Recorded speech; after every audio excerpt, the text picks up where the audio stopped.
I don't completely, I'm not diametrically opposed to his points. I think that there is something to be said about guys, although they were getting paid, they weren't playing for free, showing up to work every day, committing themselves to an incredible level of excellence that ultimately reaped 4 championships and 6 NBA Finals appearances over an 8-year period. There's a lot to be said for that.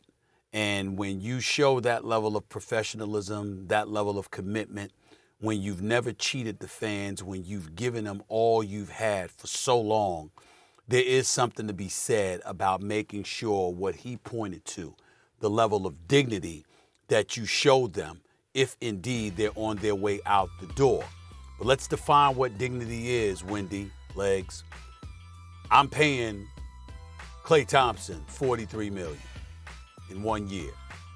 Well, now I might think he's worth about $23 million. Is that insulting? Is that robbing you of your dignity? I'm not sure about that.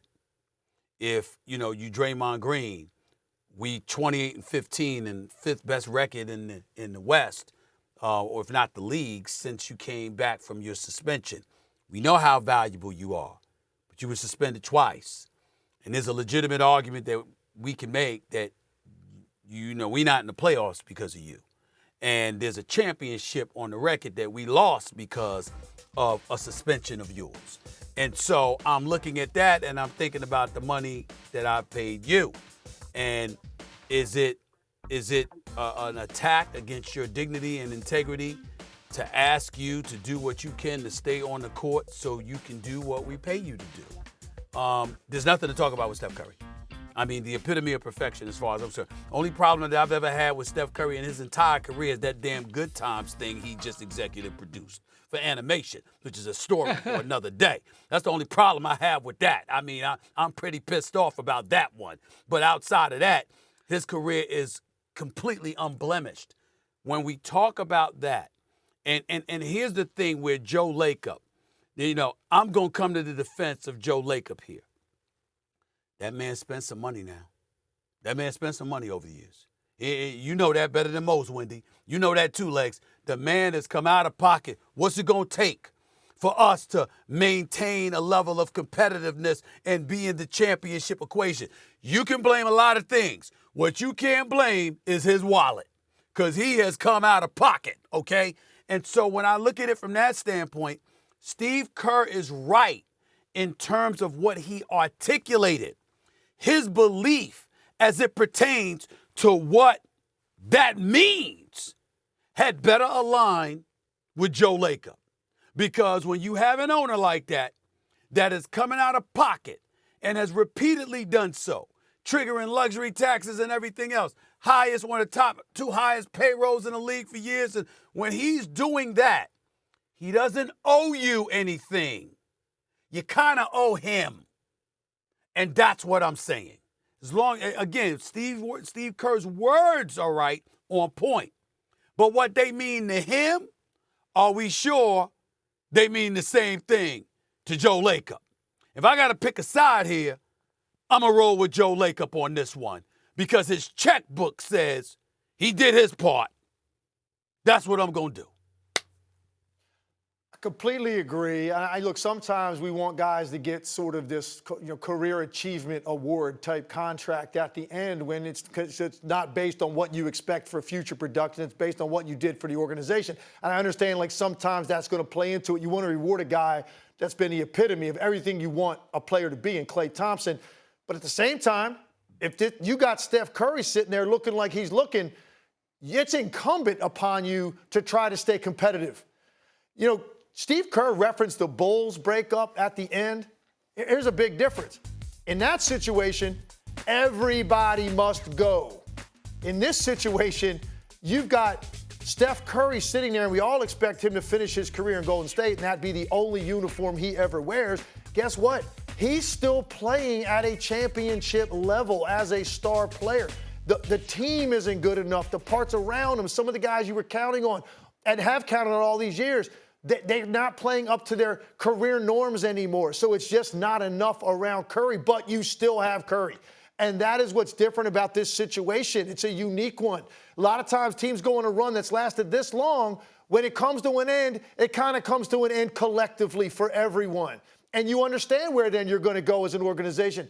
That's not the case here, and that's why this is going to be a very difficult thing for them to pull off. How do you reload or think about reloading when you still have Steph Curry here and you want to give him the best team possible around him? That is going to be a very difficult thing for the Warriors to navigate.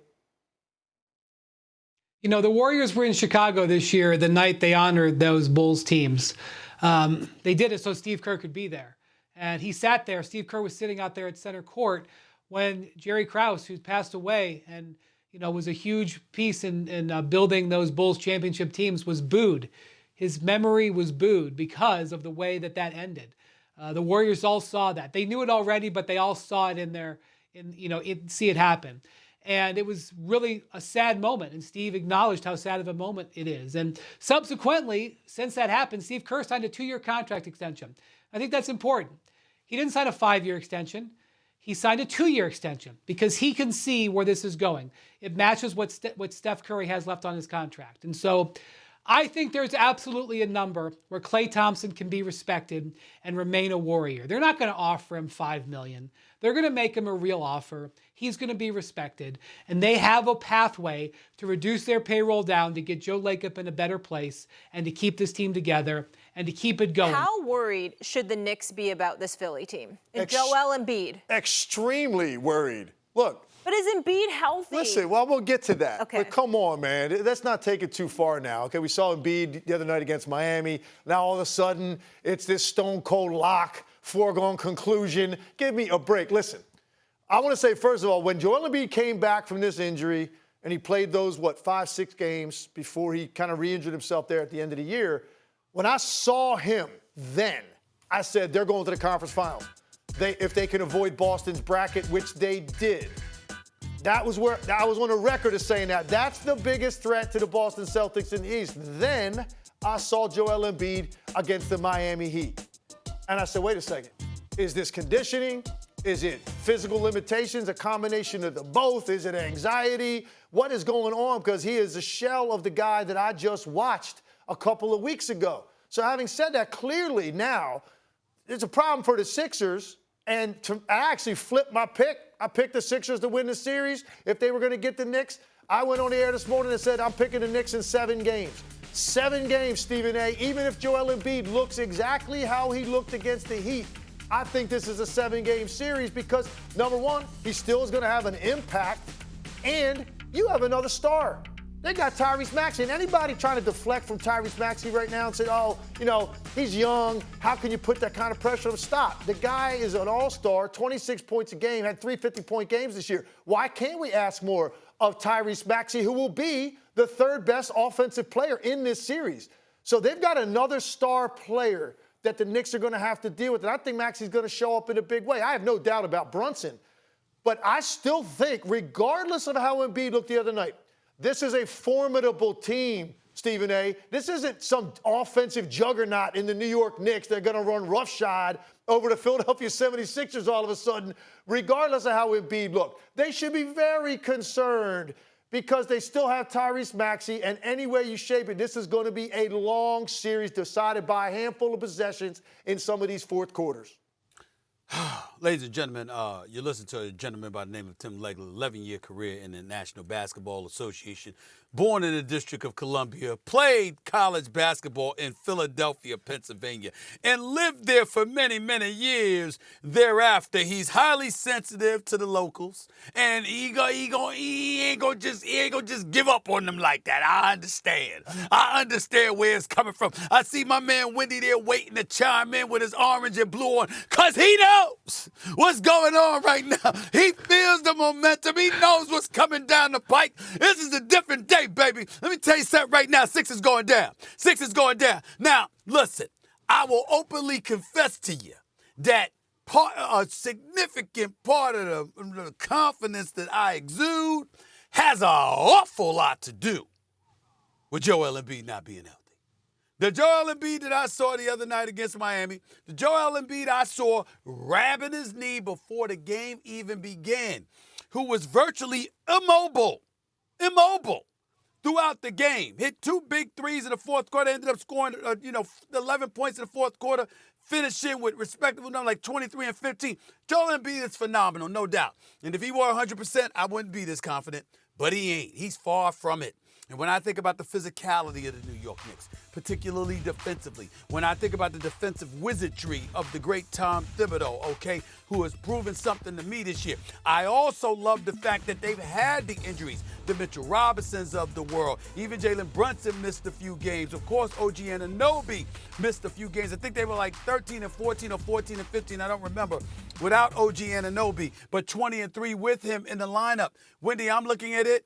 Legs, I'm looking at it, and I'm saying, excuse me, you go after somebody like Embiid 2 ways. You either run up and down the court, which the Knicks don't do because their pace of play is one of the slower paces in the league, or you get physical with them, and you make him fight for everything because ultimately attrition kicks in. And we know that when that happens, it ain't going to be no Nicholas Batum with 6 threes. And they ain't happening, okay? Somebody else going to have to step up. And I'm willing to bet my money it ain't going to be that way. Not only do I got the Knicks winning this series, it ain't going 7. I got them in 5.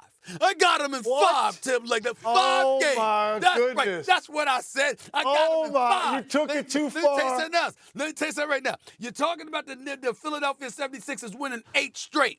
Well, last time I checked, Brunson's got 30-plus in 7 straight.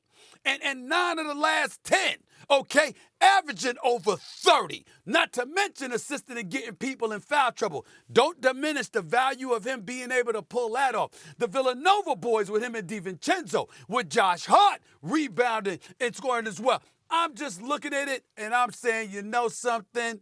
It's a new day, baby. I ain't going to be like, we here. I ain't going to do that yet. But I'm telling you right now, we going to win this series. And that 8-game winning streak Philadelphia was on, it ends tomorrow night. It ends. Floor is yours, Wendy. All right, so good news and bad news for the Knicks fans. Let's start with the bad news. The bad news is you have the 2 seed, but you don't really have the 2 seed because this is not a 7 seed that you're seeing. The 40 games that the Sixers have played this year with Joel Embiid, they are 32-8. That's not a 7 seed. So as hard as you worked out the whole regular season, your draw is not fair. Let's just start with that. Here's the good news. The good news is that this team is absolutely designed for playoff basketball. No matter what you want to say about Tom Thibodeau, this guy plays his games throughout the whole season like they're playoff games. That's why the Knicks came into last year's series with the Cavs and looked like they were ready to go because they have been primed. And I believe that the Knicks, especially on their home court in the Garden, where they are a great team and that the atmosphere will be charged, will be ready to go for the playoffs. And I think that's an advantage for them.